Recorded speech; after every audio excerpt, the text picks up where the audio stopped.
But I also think that the way we think about self-organization should be broadened from just thinking about one workplace, a factory, or a social center, and even thinking about whole economies, thinking about regional economies. And this is having spent a little bit of time now in Kalkidiki and the battle over the gold mine.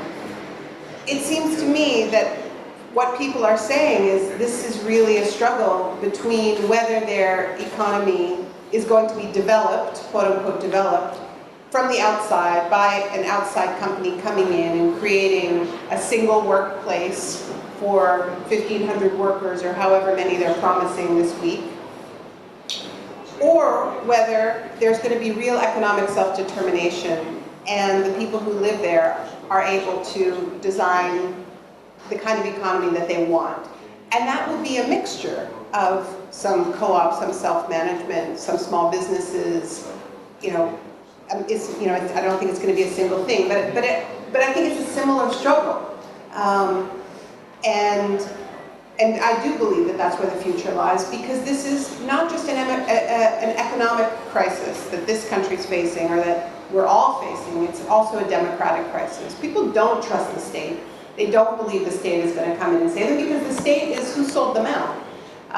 So this is a process of reconstruction and building structures that people can believe in and have faith in. And those are going to be structures that are close to home.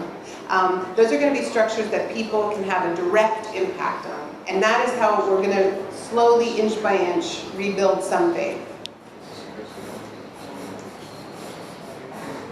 And I will just add one thing, one local example, which is the idea of a self-managed water utility, which is something that's been talked about, and I know it just had an important setback. This is Initiative 136 for the community control of water, communal control over the water rather than state control. But I think it's a very good example, and I think that we need to be looking at these sorts of alternatives across the board: energy, water, waste, work, farming, all of it. Hello. Θα ήθελα να ρωτήσω, αναφερθήκατε ότι η Ελλάδα πλέον βρίσκεται στη φάση των ιδιωτικοποιήσεων και αναφερθήκατε τόσο στο νερό όσο και σε άλλα αγαθά. Το τελευταίο διάστημα στη Θεσσαλονίκη έχει δημιουργηθεί ένα κίνημα ενάντια στην ιδιωτικοποίηση του νερού, το σώστε το νερό. Εσείς με βάση την διεθνή εμπειρία και τη δουλειά σας πάνω σε αυτούς τους τομείς, τι θα θέλετε να πείτε στους πολίτες της Θεσσαλονίκης? Ευχαριστώ. Well, this city is now really on the front lines of the question of whether this failed economic model is going to advance in the midst of crisis, or whether it's going to be fixed. Whether we're actually going to respond to the crisis by getting at the underlying issues that caused the crisis.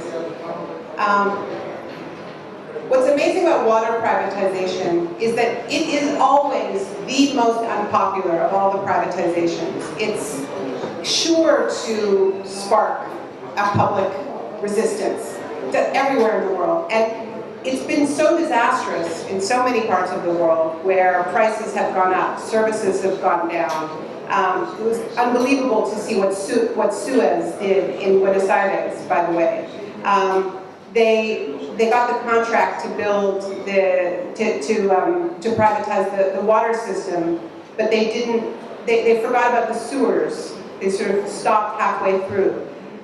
When it rained, there would be huge floods, and there would even be like coffins would float by.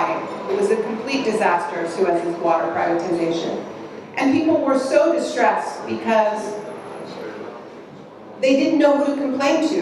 This is something so vital to life, water.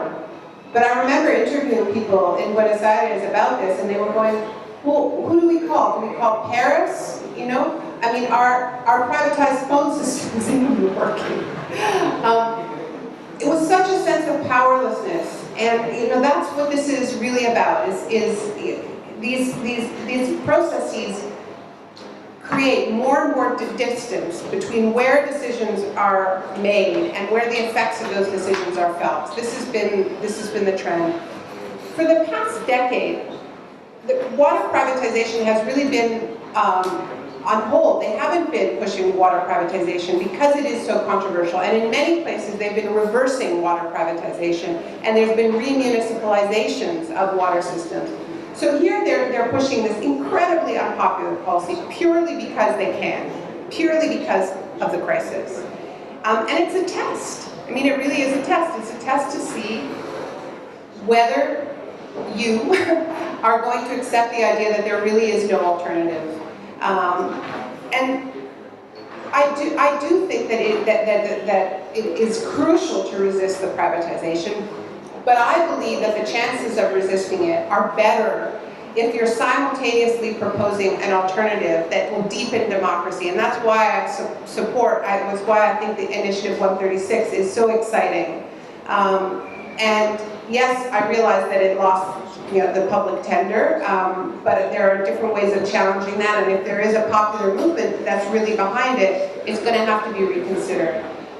So, I think that I think the city needs to understand that if you accept this, it's not just about you. It's really about whether this model is going to get a second life in the midst of crisis, and whether this is going to spread elsewhere. This is a test case, whether your city accepts water privatization in this moment.